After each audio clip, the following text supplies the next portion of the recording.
शाम 5 बजे की हर बड़ी खबर देख रहा है इंडिया मेरे साथ। नमस्कार, गुड इवनिंग, आप सभी के साथ मैं हूं मलिका मल्होत्रा। आइए करते हैं आज के सफर की शुरुआत और सबसे पहले इस वक्त की बड़ी खबर आप देख लीजिए। मध्य प्रदेश के उज्जैन में एक बार फिर हिंसा भड़की है। तराना के न्यापुरा क्षेत्र में पथराव हुआ है। आपको बता दें कि तराना में आनंद ट्रैवल्स की जिस बस में रात को तोड़फोड़ की गई थी उसमें आज दोपहर आग लगा दी गई। उपद्रवियों ने दुकान और गाड़ियों में तोड़फोड़ कर दी। इससे पहले कल रात उज्जैन में दो गुटों के बीच जमकर हिंसक झड़प हुई। बताया जा रहा है कि बजरंग दल के कार्यकर्ता से मारपीट के बाद यहां पर बवाल हुआ। तराना बस स्टैंड इलाके में हंगामा और भारी तनाव है। बवाल के दौरान कई बसों के शीशे तोड़े गए। दो पक्षों में भिड़ंत के बाद पुलिस भी यहां पर तैनात है। पुलिस के मुताबिक सीसीटीवी फुटेज से आरोपियों की शिनाख्त की जा रही है। घटना को देखते हुए कलेक्टर ने तराना में धारा 163 लागू कर दी गई है। तो कई दुकानों और गाड़ियों में तोड़फोड़ हुई है। बस देखिए किस तरह से धू धू कर जलती हुई नजर आ रही है। ये मौके से आई तस्वीरें आपको दिखा रहे हैं। बवाल के दौरान बसों में आगजनी की गई, तोड़फोड़ की गई। उज्जैन में फिर हिंसा भड़की है। मध्य प्रदेश के उज्जैन से ये बड़ी खबर आपको बता दें। दिन में भारी बवाल यहाँ पर देखने को मिला है। बस को आग के हवाले कर दिया गया। हंगामा और तोड़फोड़ भी यहाँ पर हुआ है। कई दुकानों और गाड़ियों में तोड़फोड़ हुई है। तो उज्जैन के तराना में सोहेल ठाकुर पर हमले के बाद उपद्रवियों ने पथराव और बस में आगजनी की है। पुलिस ने हालांकि कुछ आरोपियों को गिरफ्तार भी किया है और यहां पर भारी पुलिस फोर्स की तैनाती है। ड्रोन से भी इस इलाके की नजर रखी जा रही है। उज्जैन के तराना से ये बड़ी खबर आपको बता रहे हैं, जहां गुरुवार शाम को दो पक्षों के बीच विवाद शुरू हुआ जो आज शुक्रवार को हिंसक रूप ले चुका था। उपद्रवियों ने घरों पर पथराव किया, एक बस को आग के हवाले कर दिया। पुलिस प्रशासन ने स्थिति की गंभीरता को देखते हुए कस्बे को छावनी में तब्दील कर दिया है। भारी पुलिस फोर्स यहां पर तैनात है। कई 100 पुलिसकर्मी यहां पर मौके पर मौजूद हैं। देखिए यहां पर किस तरह से हंगामा हुआ है, तोड़फोड़ की गई है, आगजनी की गई है, बस को आग के हवाले कर दिया गया है। तो दरअसल तराना में कुछ युवकों के बीच विवाद हुआ था। इस दौरान सोहेल ठाकुर नाम का एक युवक था जिस पर जबरदस्त हमला किया गया था और इस हमले के विरोध में आज यहां पर माहौल गर्मा गया और यहां पर कुछ उपद्रवियों ने मोहल्लों में घुसकर घरों पर पथराव करना शुरू कर दिया। खिड़कियों के शीशे तोड़े गए और इन शरारती तत्वों ने उग्र होकर एक बस में आग भी लगा दी। पूरे इलाके में अफरा तफरी मच गई। बवाल के दौरान बसों में आगजनी की गई, तोड़फोड़ की गई, घरों तक को नुकसान पहुंचाया गया। मध्य प्रदेश के उज्जैन से ये बड़ी खबर आपको बता रहे हैं। तराना के न्यापुरा इलाके में ये पथराव हुआ है। भारी पुलिस फोर्स की यहाँ इलाके में तैनाती है और पूरे इलाके को छावनी में तब्दील कर दिया गया है और पूरी तरह से सुरक्षा को लेकर कड़े इंतजाम किए गए हैं। उज्जैन में आज दिन में हुई हिंसा का एक और वीडियो सामने आया है और इस वीडियो में पथराव करते लोग दिख रहे हैं। ये तस्वीरें आज दिन की बताई जा रही हैं। तराना के न्यापुरा इलाके में पथराव हुआ और इससे जुड़ी देखिए कुछ तस्वीरें जो सामने आई हैं वो भी हम आपको दिखा रहे हैं। इन तस्वीरों में आप साफ देख सकते हैं किस तरह से ये कुछ उपद्रवी शरारती तत्व यहाँ पर हिंसा करते हुए नजर आ रहे हैं, पत्थरबाजी करते हुए नजर आ रहे हैं। ये एक्सक्लूसिव तस्वीरें एनडीटीवी आपको दिखा रहा है। इन तस्वीरों को आप देखिए। इन तस्वीरों के जरिए अब इन सभी की पहचान भी की जा रही है। बवाल के दौरान बसों में आगजनी हुई है, तोड़फोड़ हुई है और जो तस्वीरें मौके से सामने आ रही हैं उसके आधार पर भी जांच आगे की बढ़ रही है।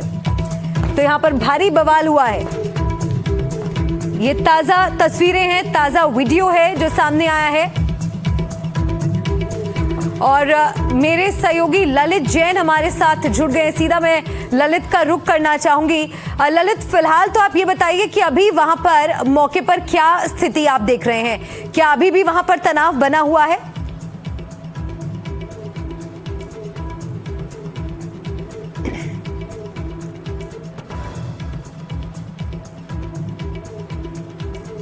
ललित, मुझे सुन पा रहे हैं आप? जी बिल्कुल बिल्कुल।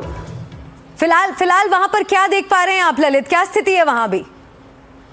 जी यहाँ मैं बोहरा जी के ताल चौराहे पर मौजूद हूँ। यहाँ पर आप देख रहे हैं कि यहाँ पे भारी फोर्स तैनात है क्योंकि कुछ समय पहले करीब 1 घंटे पहले इस क्षेत्र में यहाँ पर पथराव हुआ था।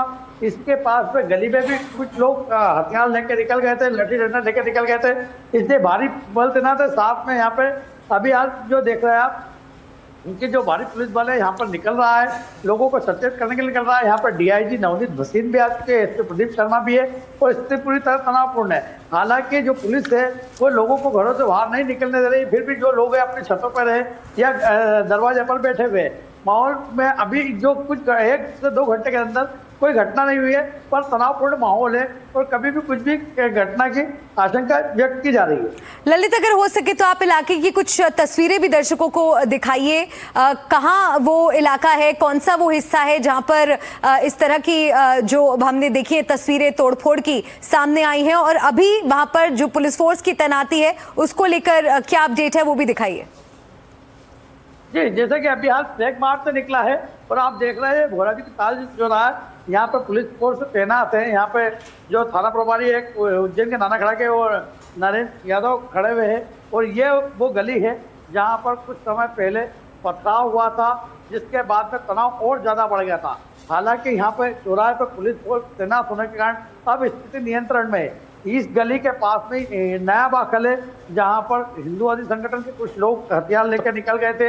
हालांकि पुलिस ने उनको समझाई दे के अभी शांत कर दिया है, लेकिन लगातार इसमें जो है तनाव बना हुआ है। हालांकि ये भी बताया जा रहा है कि 15 लोगों को पुलिस ने हिरासत में लिया है, पर पुलिस ने अभी इस मामले का कोई खुलासा नहीं किया है। और ललित, तस्वीरों में हम देख पा रहे हैं अभी शाम का वक्त है, लेकिन उसके बावजूद सड़कें पूरी तरह से खाली नजर आ रही हैं, मानो सन्नाटा पसरा हो। जी बिल्कुल सही है, क्योंकि यहाँ पर जो आप देख रहे हैं हम, ये मुख्य मार्ग है यहाँ तराला क्षेत्र का, जो कि दुकानें बंद है क्योंकि कुछ लोगों ने सुबह दुकानें बंद कर दी थी, कुछ लोगों ने तनाव कारण बंद कर दी। तो आप देख रहे हैं कि लोग छतों पर दिख रहे होंगे आपको, यहाँ पर जो अपने बरामदों में बैठे हुए हैं वो दिख रहे हैं, लोगों के चेहरे पर शिकन दिख रही है, तनाव दिख रहा है। साथ में ये जो पुलिस है वो भी सुबह से लगी हुई है, मतलब रात से ही वोट शुरू होता है, पर सुबह 12 बजे के बाद में वापस घटना तेज होने के कारण जो विवाद है वो बढ़ने के कारण यहाँ पे और फोर्स तैनात किया गया और जगह जगह जहाँ पे जो 3 से 4 इलाके हैं जहाँ पर तनाव ज्यादा है वहाँ पे तैनात किया गया है। बिल्कुल, ये खाली सड़कें, सूने रास्ते यही दिखा रहे हैं कि लोगों के बीच भय का माहौल है। अभी भी पूरे इलाके में तनाव की स्थिति बनी हुई है, भारी पुलिस फोर्स की वहां पर तैनाती है और इसी के मद्देनजर यही देखा जा रहा है कि इस तरह की दोबारा हिंसा यहां पर भड़क ना उठे, इसको लेकर जरूरी कदम सुरक्षा के लिहाज से उठाए जा रहे हैं। शुक्रिया ललित आपका इस पूरी जानकारी के लिए। नजर आप बनाए रखेगा, इससे जुड़ी तस्वीरें और अपडेट्स आगे भी हम दर्शकों को दिखाएंगे, लेकिन एक बार फिर से आपको ये तस्वीरें हम दिखा रहे हैं। देखिए कैसे इस बस को आग के हवाले कर दिया गया, धू धू कर ये बस यहां पर जल रही है। कई दुकानों और गाड़ियों में भी तोड़फोड़ की गई। बीती रात 2 गुटों के बीच भिड़ंत होती है, उसके बाद आज वो हिंसा का रूप ले लेती है। अब आगे बढ़ते हैं, अगली खबर का रुख करेंगे। उत्तर प्रदेश के मिर्जापुर से ऐसी खबर सामने आई है जिसने सभी को हैरान कर दिया है। यहाँ के कुछ जिम में चल रहा था धर्मांतरण का खेल। आरोप है कि इसमें पुलिस का एक हेड कांस्टेबल भी शामिल था। अब तक 6 लोग पकड़े जा चुके हैं।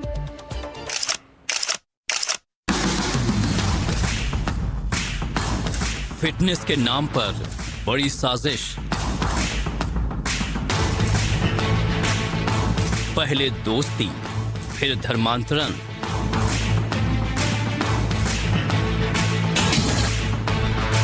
मिर्जापुर का जिम जिहाद।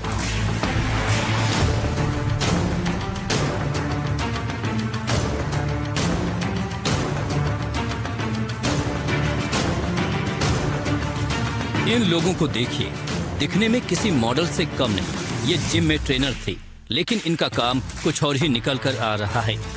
इनको भले ही जिम में आने वाले लड़के लड़कियों को ट्रेनिंग देने के लिए रखा गया हो, लेकिन इनका काम कुछ और ही था। आरोपों के मुताबिक ये हिंदू लड़कियों को ब्लैकमेल कर उनके धर्मांतरण की एक्सरसाइज में लगे थे। जिम में धर्मांतरण, गिरफ्तार पुलिस कांस्टेबल। ये मामला जब से आया है तब से आरोपियों की गिरफ्तारी का सिलसिला चल रहा है। 6 लोग पकड़े जा चुके हैं। इनमें एक का नाम इरशाद खान है, जो कि यूपी जीआरपी में हेड कांस्टेबल बताया जा रहा है। जिन 6 लोगों को गिरफ्तार किया गया है उनके नाम आपको बताते हैं। मोहम्मद अली शेख, फैसल खान, जहीर खान, शादाब खान, फरीद और इरशाद अली। पुलिस के सामने ये मामला तब सामने आया जब 2 पीड़ित युवतियों ने शिकायत दर्ज कराई। पीड़िताओं ने बताया था कि आरोपी फरीद और जिम के दूसरे ट्रेनर आने वाली लड़कियों से दोस्ती करते और बाद में उन्हें बहला फुसलाकर प्रेम जाल में फंसाकर उनका वीडियो बना लेता था। इसके बाद फिर ब्लैकमेल करके धर्म परिवर्तन का दबाव बनाता था। मामले की गंभीरता को देखते हुए तत्काल दोनों पर केस दर्ज किए गए। पुलिस टीमों का गठन किया गया और इन लोगों की धरपकड़ चालू हुई।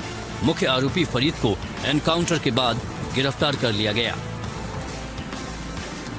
मिर्जापुर में 2 पीड़िता द्वारा मुकदमा लिखवाया गया, जिसमें इनके द्वारा बताया गया कि ये लोग जिम जाते थे, वहां पे जिम के ट्रेनर और मालिक और भी कुछ लोग इनको लगातार परेशान कर रहे थे, इनको एक्सप्लॉइट कर रहे थे, इनके ऊपर जो है पैसे इनसे ले रहे थे और इनको इलीगली रिलीजियस कन्वर्शन के लिए भी प्रेशराइज कर रहे थे। ये सामने आ रहा है कि आरोपी बहुत शातिर तरीके से काम करते थे। पहले लड़कियों से दोस्ती करते, फिर प्रेम जाल में फंसाते, अश्लील फोटो और वीडियो बना लेते। बताया जा रहा है कि एआई की मदद से वीडियो और फोटो बनाए जाते, ब्लैकमेल कर पैसे वसूलते, धर्मांतरण का दबाव डालते। इस मामले में गिरफ्तारियों ने पुलिस महकमे में भी हड़कंप मचा दिया है, क्योंकि जो छठा आरोपी इरशाद पकड़ा गया है वो जीआरपी भदोही में हेड कांस्टेबल था। जो सबूत सामने आए हैं उनके आधार पर पुलिस ने 4 जिम सील कर दिए हैं। इसके अलावा एक और जिम को बंद कर उसकी जांच की जा रही है। अभियुक्त जहीर केजीएन जिम का मालिक है। इसके अलावा केजीएन 1, केजीएन 2 व आयरन फायर नाम जिम से भी अभियुक्त लगातार जुड़े हैं। ये सामने आ रहा है कि ये आरोपी युवतियों और महिलाओं से डाइटिंग के नाम पर जानकारी देने के लिए मोबाइल नंबर लेते थे। इसी के साथ जिम में फोटो खींचना और मैसेज भेजना शुरू कर दिया जाता था। ये भी कहा जा रहा है कि जिम में महिलाओं के आने के बावजूद कोई महिला ट्रेनर नहीं थी। पुलिस इस पूरे मामले की जांच हर एंगल से कर रही है। इस बात की भी जांच हो रही है कि इस रैकेट में और कितने लोग शामिल थे। मिर्जापुर से इंद्रेश पांडे के साथ ब्यूरो रिपोर्ट, एनडीटीवी इंडिया।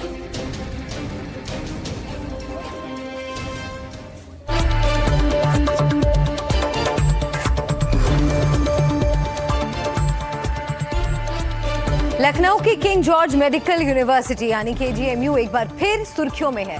पहले यहां एक डॉक्टर का धर्मांतरण कांड सामने आया। अब यहां पर बनी अवैध मजारों को नोटिस मिला है। नोटिस में 15 दिनों में मजार हटाने के लिए कहा गया है। बताया जा रहा है कि धर्मांतरण मामले के तूल पकड़ने के बाद ये कड़ा कदम उठाया गया है। लखनऊ के केजीएमयू में इन मजारों पर नोटिस चस्पा कर दिए गए हैं। इनमें लिखा है कि 15 दिनों के अंदर मजारों को हटा दिया जाए, वरना प्रशासन कार्रवाई करेगा। तो भारतीय जनता पार्टी के जो नेता अभिजात मिश्रा है, उन्होंने बकायदा कल मुख्यमंत्री योगी आदित्यनाथ को चिट्ठी लिखा था और लगातार वो इस बात को लेकर केजीएमयू प्रशासन पे आरोप लगा रहे थे कि इस परिसर में कई जो है वो मजार हैं, बकायदा उर्स होता है, इसके अलग से बजट आता है और कई आरोप लगाए थे। उस पर उन्होंने मुख्यमंत्री योगी आदित्यनाथ को पत्र लिखा। केजीएमयू प्रशासन की तरफ से मजार पर नोटिस चिपका दिए गए हैं। इसमें लिखा है कि 15 दिन के अंदर आप खुद ही इस मजार को हटा दें, क्योंकि यह मजार केजीएमयू की जमीन पर अवैध तरीके से बना है। अगर 15 दिनों में मजार नहीं हटाई जाती है तो केजीएमयू प्रशासन खुद इस मजार को अपने तरीके से हटाएगा। 1.5 साल से एक सतत अभियान चल रहा था, जिसमें नेत्र विभाग के पीछे मजार के चारों तरफ जो अवैध कब्जा था वो हटाया गया। जगत नारायण रोड पे 1.8 एकड़ पे जो कब्जा था, मजार थी, वो हटाई गई। और सर्जरी की जो नई बिल्डिंग जिसका उद्घाटन योगी जी ने किया था, उस पर एक मजार थी, उसको धार्मिक स्थल था, उसको हटाया गया। इसी क्रम में आज कुछ और धार्मिक स्थल जो हम लोगों को ऐसा लगता है कि अवैध हैं, उन पर नोटिस दिया चिपकाया गया है कि या तो 15 दिन के अंदर उसको हटा लें या उसकी वैधता साबित करें, और नहीं तो उसको प्रशासन हटवाएगा। केजीएमयू में अलग अलग जगह पर कुछ छोटी बड़ी मजारें हैं। इन्हीं में से एक है हजरत शेख फरीद की मजार। मजार के रखरखाव करने वालों का कहना है कि ये सैकड़ों साल पुरानी है। यहाँ सालाना उर्स लगता है, हर समुदाय के लोग आते हैं। तो वहीं केजीएमयू प्रशासन की ओर से कहा जा रहा है कि यहाँ अवैध कब्जा किया गया है। पिछले 3 साल से कई कब्जे खाली कराए हैं। जो बचा हुआ अवैध कब्जा है उन्हें अब नोटिस दिया गया है। नोटिस में सुप्रीम कोर्ट की गाइडलाइन का पालन किया गया है। नियमानुसार ही कार्रवाई की जाएगी। कुछ दिनों से केजीएमयू धर्मांतरण वाले केस से सुर्खियों में है। यहाँ काम करने वाले डॉक्टर रमीज का मामला सामने आने के बाद लगातार जांच हो रही है। अब केजीएमयू प्रशासन ने एक और बड़ा कदम उठाया है। केजीएमयू से अवैध मज़ारों को हटाने का फैसला लिया है। लखनऊ से विवेक शाही के साथ bureau report, NDTV India.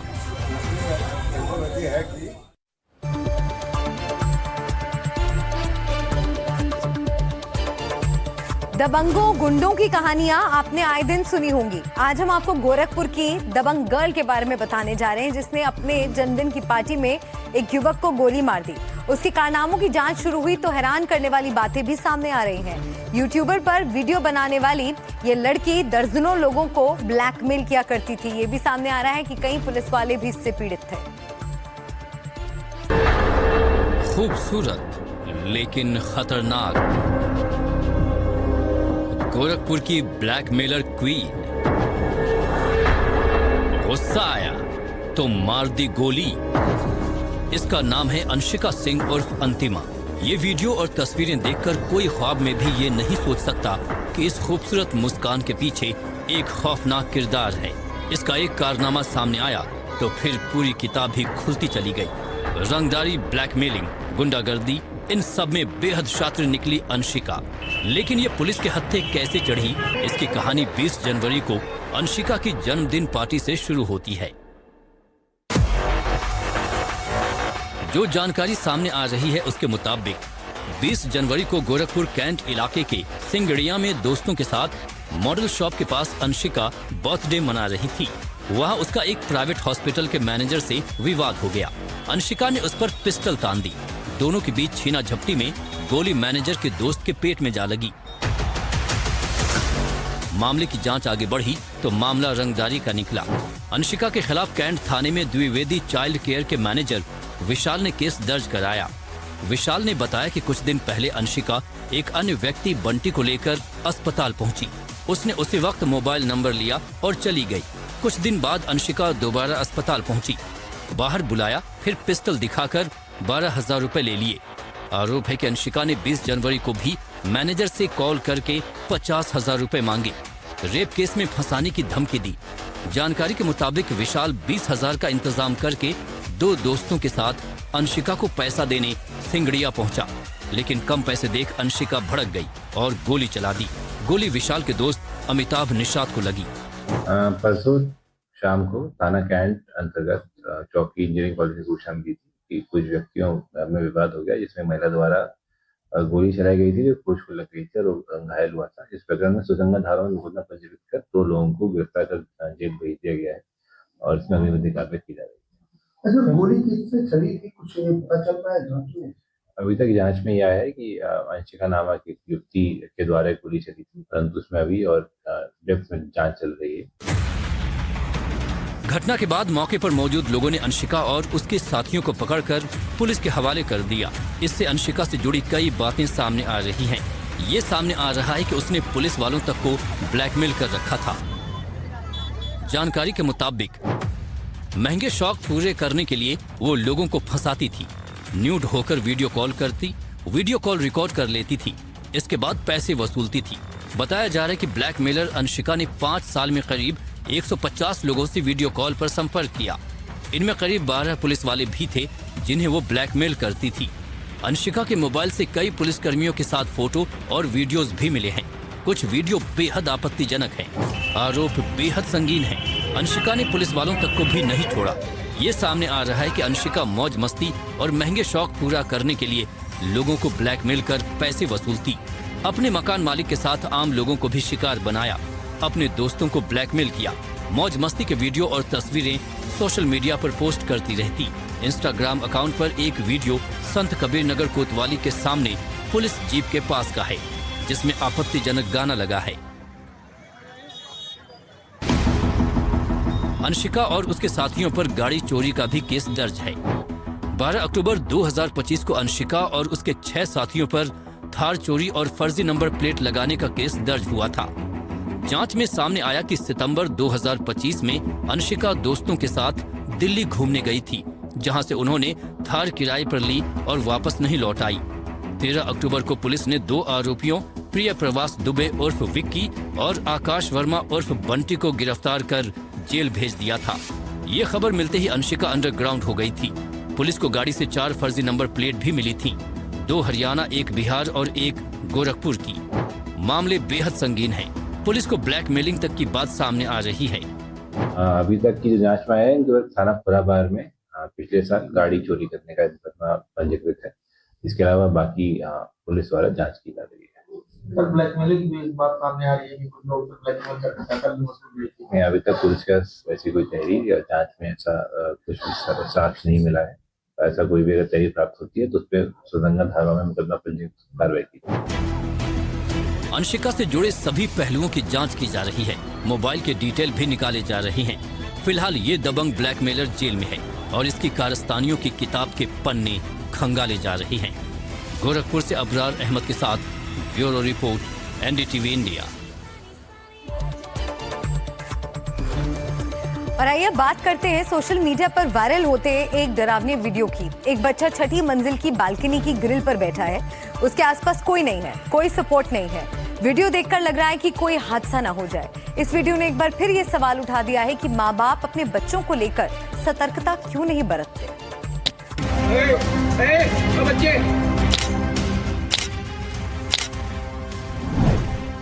Building की 6ठी मंजिल की बालकनी और इस बालकनी के ग्रिल पर बैठा 6 साल का ये बच्चा।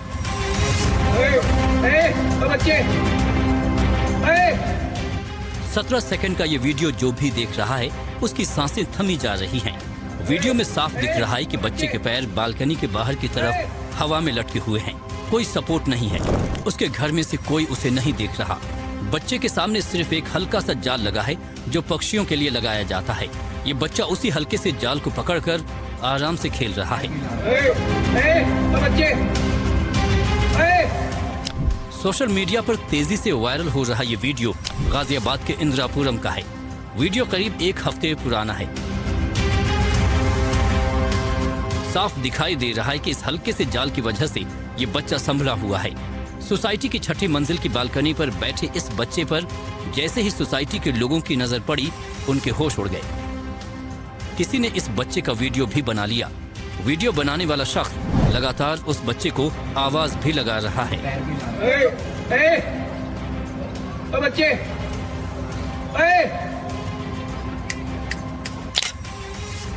लेकिन बच्चे का ध्यान नहीं है। वो आराम से उस बालकनी पर पैर लटकाकर खेल रहा है। सोसाइटी के लोगों ने तुरंत बच्चे के माँ बाप को बताया कि उनका बच्चा बालकनी के ग्रिल पर बैठा है। माँ बाप तुरंत मौके पर पहुंचकर बच्चे को सुरक्षित नीचे उतारा। ऐसा बताया जा रहा है कि बच्चे को ऑटिज्म नाम की बीमारी है, जिसकी वजह से शायद उसे खतरे का अंदाजा नहीं हो पाया।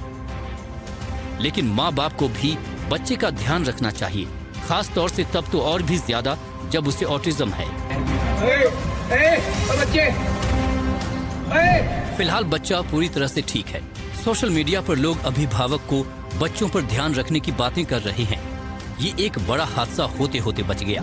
नोएडा में भी इससे पहले ऐसी कई घटनाएं हो चुकी हैं, जिनमें बच्चे बालकनी से खेलते खेलते गिर गए हैं। सितंबर 2025 में 18वीं मंजिल से गिरकर बच्चे की मौत। नवंबर 2024 में पहली मंजिल से नीचे गिरा बच्चा चोटिल। 4 अक्टूबर 2024 को 24वीं मंजिल से 12वीं मंजिल पर बच्ची गिरी। 19 अक्टूबर 2024 में 13वीं मंजिल से गिरकर बच्चे की मौत।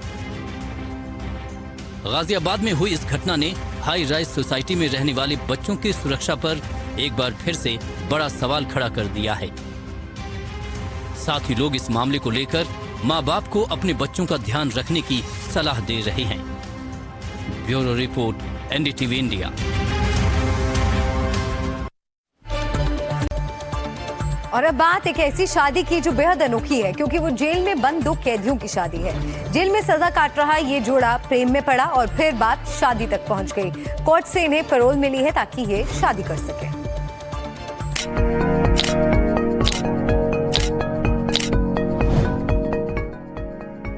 राजस्थान में इन दिनों जेल में बंद 2 कैदियों की शादी चर्चाओं में है। टिंडर किलर के नाम से जाने जाने वाली प्रिया सेठ आज सलाखों के पीछे से निकलकर 7 फेरे लेने जा रही है। प्रिया सेठ जिस शख्स से शादी कर रही है वो भी कोई मामूली कैदी नहीं, बल्कि 5 लोगों की हत्या का दोषी हनुमान प्रसाद है। सांगानेर खुली जेल में उम्र कैद की सजा काट रहे इन दोनों कैदियों की कहानी किसी फिल्मी स्क्रिप्ट जैसी लगती है। करीब 6 महीने पहले इनकी जेल परिसर में मुलाकात हुई थी। सजा काटते काटते दोनों एक दूसरे के करीब आए और शादी करने का फैसला किया। अब राजस्थान हाईकोर्ट ने मानवीय आधार पर दोनों को 15 दिनों की पैरोल दी है ताकि दोनों शादी कर सकें। दोनों ने अपने प्रेमी प्रेमिकाओं को छोड़कर नए प्रेमी प्रेमिका बने हैं और उसके बाद अब ये शादी कर रहे हैं, जो एक पूरी तरह से चर्चा का विषय बना। और उसके बाद 7 दिन की पैरोल इनको मिली है। आज यहाँ मौजूद है। दूल्हे हनुमान की मां ने बताया कि घर में खुशी का माहौल है और अब हनुमान नई जिंदगी शुरू कर रहा है। शादी हाँ, हो रही है। हाँ। कितना खुश है आप लोग? खूब खुश है भाई हम तो। अच्छा। हाँ। जब ये मतलब पसंद जो की इसमें, क्या वहीं आपको बताया था पहले कैसे क्या था? अब भाई बताओ कि ना बताई। हाँ। हाँ। अब शादी के बाद अभी तो आएंगे 7 दिन हाँ। के, अभी तो वो है। हाँ अभी तो गया आई हुई है। अच्छा, शादी का जयपुर का है? हाँ जयपुर है। जयपुर में। हाँ जयपुर में अभी गया ही है। परिवार में खुशी का माहौल है आज? हाँ खुशी का माहौल तो है भाई। टेंडर किलर प्रिया सेठ किस गुनाह में जेल में बंद है ये भी आपको बताते हैं। मई 2018 में प्रिया सेठ ने डेटिंग ऐप टिंडर के जरिए जयपुर के दुष्यंत शर्मा को अपने जाल में फंसाया था। प्रिया ने अपने प्रेमी का कर्ज उतारने के लिए दुष्यंत के अपहरण और फिरौती की साजिश रची। उसने परिवार से 10 लाख की फिरौती मांगी, लेकिन 3 लाख मिलने के बाद भी पकड़े जाने के डर से प्रिया और उसके साथियों ने दुष्यंत की हत्या कर दी। पहचान छुपाने के लिए उसने दीक्षित के चेहरे पर चाकू से वार किए और फिर शव को सूटकेस में भरकर दिल्ली रोड पर फेंक दिया था। प्रिया को नवंबर 2023 में उम्र कैद की सजा सुनाई गई थी। दूल्हे हनुमान प्रसाद का भी आपराधिक इतिहास है। वो अलवर के उस बहुचर्चित हत्याकांड का मुख्य आरोपी है जिसमें एक मां ने अपने प्रेमी यानी हनुमान के साथ मिलकर अपने ही पति और 4 मासूम बच्चों की गला रेत कर हत्या कर दी थी। हनुमान ने जानवर काटने वाले चाकू से 5 लोगों को मौत के घाट उतार दिया था। अलवर के इस नरसंहार ने पूरे देश को हिला दिया था। जेल में बंद कैदियों को शादी करने के लिए पैरोल मिलना कानूनी प्रक्रिया का हिस्सा है। इसी के तहत राजस्थान हाईकोर्ट ने दोनों को 15 दिन की राहत दी है। न्यायालय ने उसको निस्तारित करते हुए 7 दिवस में निस्तारण करने के आदेश दिए गए कि संबंधित पैरोल एडवाइजरी कमेटी इनको निस्तारण करे। ये शादी पूरे इलाके में चर्चा का विषय बनी हुई है क्योंकि दूल्हा और दुल्हन दोनों ही जघन्य अपराधों के दोषी हैं। इस विवाह समारोह में पुलिस प्रशासन की भी पैनी नजर है। Bureau report, NDTV India.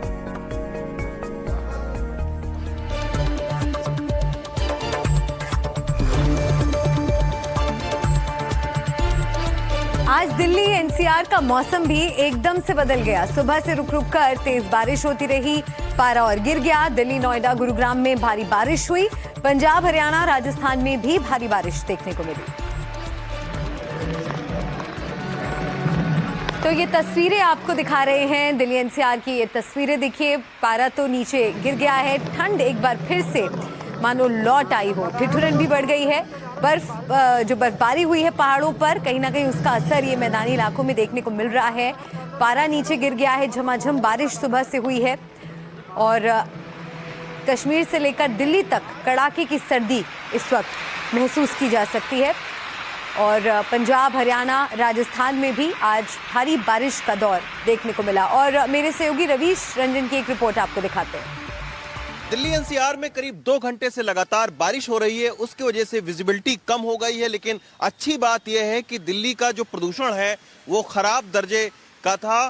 प्रदूषण में कमी आने की संभावना है। आज आप देख सकते हैं कि बसंत पंचमी का दिन है। फुल ड्रेस रिहर्सल भी है। इसकी वजह से सिक्योरिटी के भी तमाम सारे इंतजाम किए गए हैं। कई सारे रास्तों को डाइवर्ट कर दिया गया है। तो नई दिल्ली की ओर अगर आप आते हैं तो एक बार जरूर रास्तों को चेक करके आइएगा। जहां तक बात रही तापमान में, पिछले 2-3 दिनों से न्यूनतम तापमान में बढ़ोतरी हुई थी, लेकिन अब इस बारिश की वजह से और लगातार जो हवा चल रही है लगभग 60 किलोमीटर प्रति घंटे की रफ्तार से, उससे जो है वो ठंड दोबारा जो है वो वापसी करेगा। इस तरीके का मौसम विभाग का कहना है। पश्चिमी विक्षोभ के वजह से जो है वो ये बारिश अभी चल रही है। ये कहा जा रहा है, जो पूर्वानुमान लगाया गया है कि 2 से 3 घंटे दिल्ली एनसीआर में इसी तरीके की बारिश होगी। और आप देख सकते हैं कि विजिबिलिटी जो है वो दिल्ली एनसीआर में बारिश की वजह से काफ़ी कम हो गई है। सुबह तकरीबन 7 बजे के आसपास से दिल्ली एनसीआर में बादल के गरजना के साथ में जो बारिश है वो शुरू हुई है और लगभग 2 घंटे से लगातार ये जो बारिश है वो चल रही है। तो आज बारिश हो रही है बसंत पंचमी के दिन में, फुल ड्रेस रिहर्सल है। इसके वजह से नई दिल्ली के इलाके में अगर आप आते हैं तो कई सारे रास्तों को डाइवर्ट किया गया है, कई सारे सरकारी दफ्तरों को भी कुछ समय के लिए बंद कर दिया गया है। मेट्रो स्टेशन को भी आप पता कर लीजिएगा, क्योंकि 2-3 ऐसे मेट्रो स्टेशन हैं जिनको भी फुल ड्रेस रिहर्सल की वजह से देर से उनको खोला जाएगा। भारी सुरक्षा के बंदोबस्त किए गए हैं और इसके वजह से आज जो फुल ड्रेस रिहर्सल है वो तकरीबन दोपहर के 2 बजे तक चलेगा। तो बारिश लगातार हो रही है, फुल ड्रेस रिहर्सल है, तो ऐसे में अगर नई दिल्ली की तरफ आप आते हैं तो एक बार रूट का पता करके फिर घर से निकलिएगा। दिल्ली से गोपाल के साथ रवीश रंजन शुक्ला, एनडीटीवी इंडिया। और आइए बात देश के अलग अलग हिस्सों की करें तो पहाड़ों पर भीषण बर्फबारी हो रही है, जिससे मैदानी इलाकों में भी काफी ठंड बढ़ गई है। आपको 10 तस्वीरें हम दिखाने जा रहे हैं। देखिए कैसे जगह जगह बर्फ की सफेद चादर बिछ गई है, लेकिन पहाड़ पूरी तरह से सफेद हो चुके हैं और बर्फ की चादर ने पूरी पहाड़ी को अपनी आगोश में ले लिया है। जम्मू कश्मीर से लेकर यहाँ पर आपको हम हिमाचल प्रदेश और उत्तराखंड की तस्वीरें दिखा रहे हैं, जहाँ पर भीषण बर्फबारी का दौर जारी है। इस बीच सैलानियों के चेहरे खिले हुए हैं।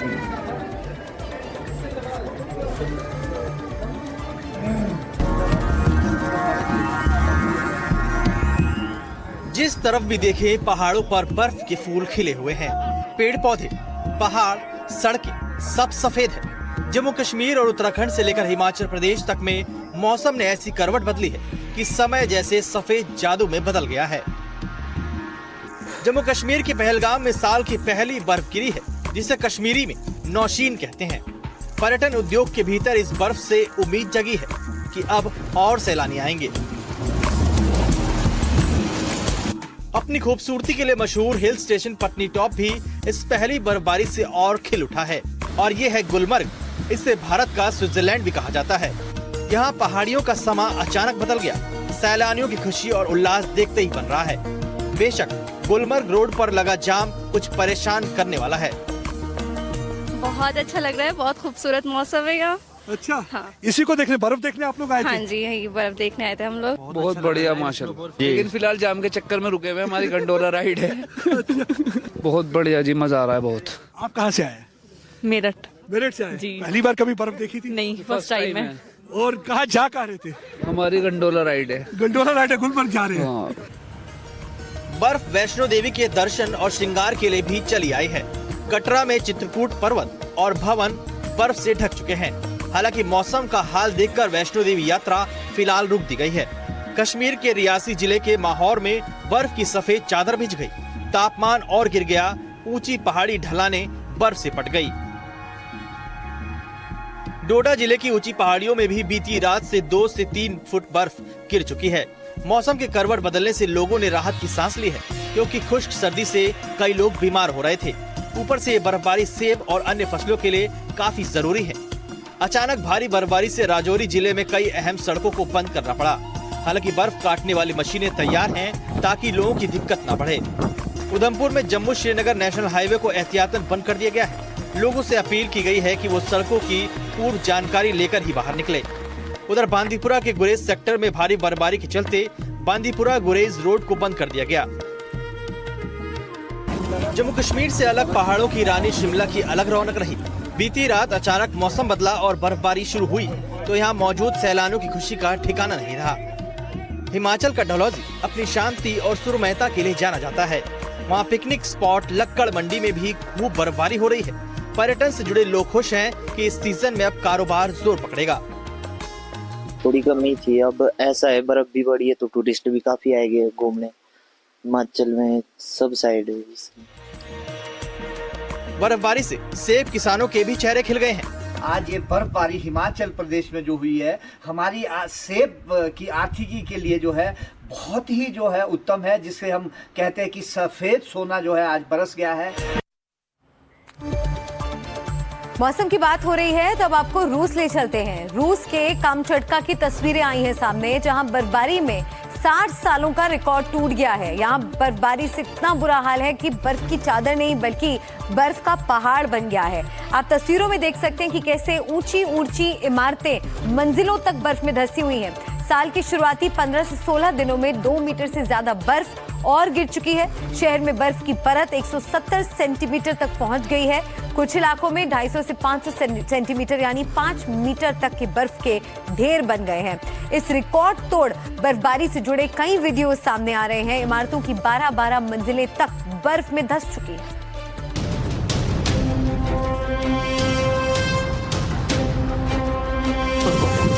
ये तस्वीरें रूस के कामचटका की हैं। जनवरी 2026 में यहाँ भयंकर बर्फबारी हो रही है।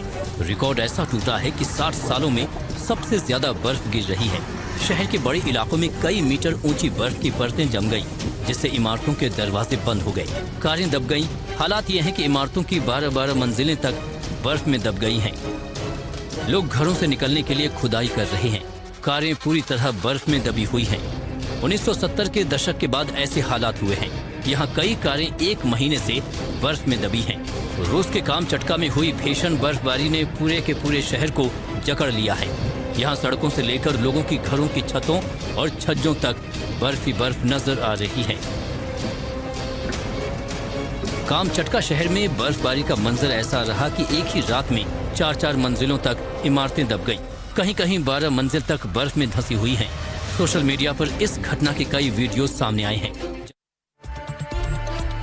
वर्ल्ड बैंक के अध्यक्ष अजय बंगा से दुनिया में अस्थिरता, व्यापार और टैरिफ को लेकर एनडीटीवी के editor in chief Rahul Kanwal ने बात की। सुनिए।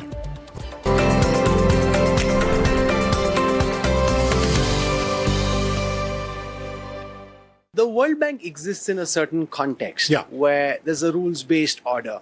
What are you making of everything that's happened this past week and over the last several months in terms of tariff being used as a principal economic lever to influence policy? How do you come out on that? Remember, we don't get involved with trade in that sense. We get involved with helping countries be competitive for trade. But the tools of trade, the WTO is a whole other organization. You'll get a much better thoughtful response to tariffs from Ngozi than you will from me.